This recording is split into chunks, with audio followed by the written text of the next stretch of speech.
Bismillahirrahmanirrahim. Assalamualaikum warahmatullahi wabarakatuh. Baik, untuk video kali ini mohon maaf karena tadi saya sempat merekam 2 video sebelumnya, tetapi saya lupa menghidupkan mikrofon. Jadinya rekamannya itu tadi tanpa suara sehingga harus saya ulang. Oke, saya mohon maaf karena videonya baru bisa diupload.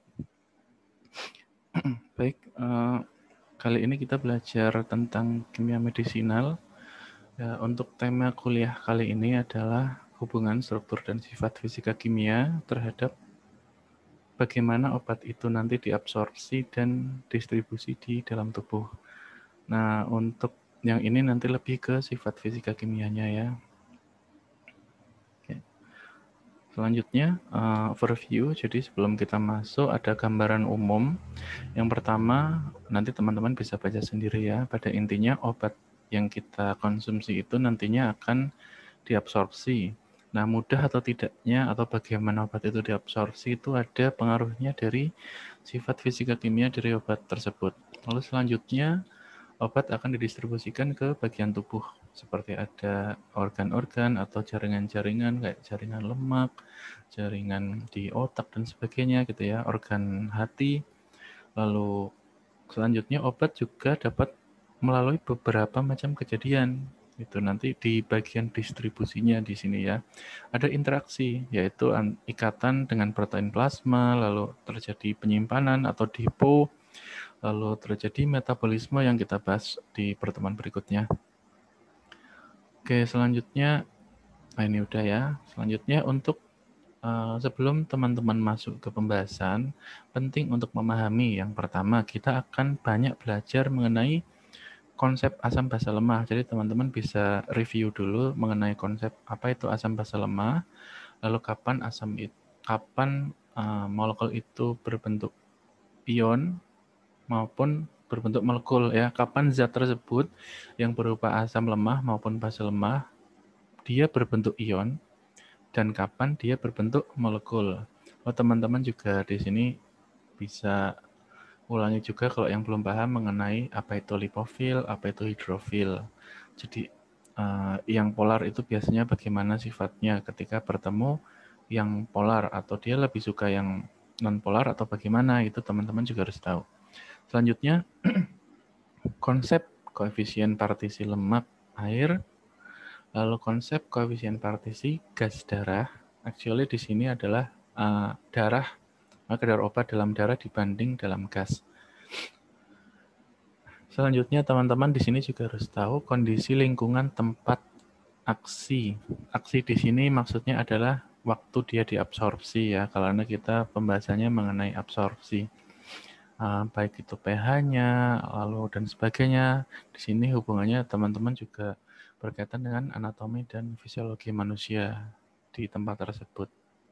Oke, yang di bawah ini yang akan kita bahas nanti yaitu pengaruh interaksi obat dengan biopolimer. Nah, itu interaksinya nanti ada yang diinginkan atau tidak diinginkan. Baik, singkat karena kemarin sudah ada pengantar. Pada intinya, fase obat ini yaitu untuk mencapai aktivitas biologis, itu ada 3 tahap. Yang pertama farmasetis, yang kedua farmakokinetis, dan yang ketiga farmakodinamis. Oke, kalau yang pertama teman-teman bisa pelajari lebih rinci di sediaan farmasi, bagaimana fabrikasinya, lalu dosis yang seperti apa, lalu formulasinya harus seperti apa agar absorpsinya baik dan sebagainya. Gitu kita tidak terlalu bahas. Yang kedua, fase farmakokinetik kita sedikit bahas di sini nanti, yaitu proses absorpsi, distribusi, metabolisme, dan ekskresi, dan apa sih yang terjadi dan bagaimana sifat dari obat tersebut mempengaruhi profil dari farmakokinetiknya. Yang ketiga, fase farmakodinamik, yaitu fase terjadinya interaksi obat dengan reseptor sasaran, sehingga menimbulkan efek farmakologis. Ini juga tidak terlalu kita bahas, kita lebih banyak di farmakokinetiknya. Oke, ini sama ya, jadi kita lebih banyak bahas di bagian ini, LAD untuk kali ini. Dan yang minggu depan adalah ME, Metabolism dan Excretion. Oke, LADME sekilas ya, kalau teman-teman pasti sudah dapat mungkin sudah dapat di farmakokinetik ya. Kita hanya mengulang saja dan menghubungkan dengan sifat fisika kimia. Liberation, yaitu bagaimana obat itu terlepas dari sediaannya. Jadi ketika terjadi pembebasan suatu zat aktif dari sediaannya, maka itulah yang disebut dengan liberation. Oke, kalau obat masih dalam bentuk sediaannya, belum terdisolusi, belum larut dalam cairan tubuh yang tempat absorpsi tersebut, maka obat itu tidak akan terabsorpsi. Oleh karena itu harus melalui proses liberation dulu. Nah, setelah proses ini dilalui, maka kita masuk ke proses absorpsi obat. Yang selanjutnya teman-teman sudah tahu ADME sehingga mencapai respon yang diinginkan. Oke. Ini nanti teman-teman bisa pause dan atau bisa pelajari sendiri di materi. Oke, ini saya lanjut. Nah, ini juga sama pada intinya tadi ya. Pertama, fabrikasinya bagaimana, bentuk sediaannya juga berpengaruh di fase farmasetis ini ya. Lalu dia masuk ke saluran cerna dan tempat absorpsi obat yang lain ya, bisa secara saluran cerna, intramuskular, dan sebagainya. Nah, disinilah terjadi absorpsi sehingga obat itu masuk ke dalam peredaran darah. Nah, setelah masuk ke peredaran darah, oh ya ini intravena ya, yang dia masuk langsung ke dalam peredaran darah. Lalu selanjutnya,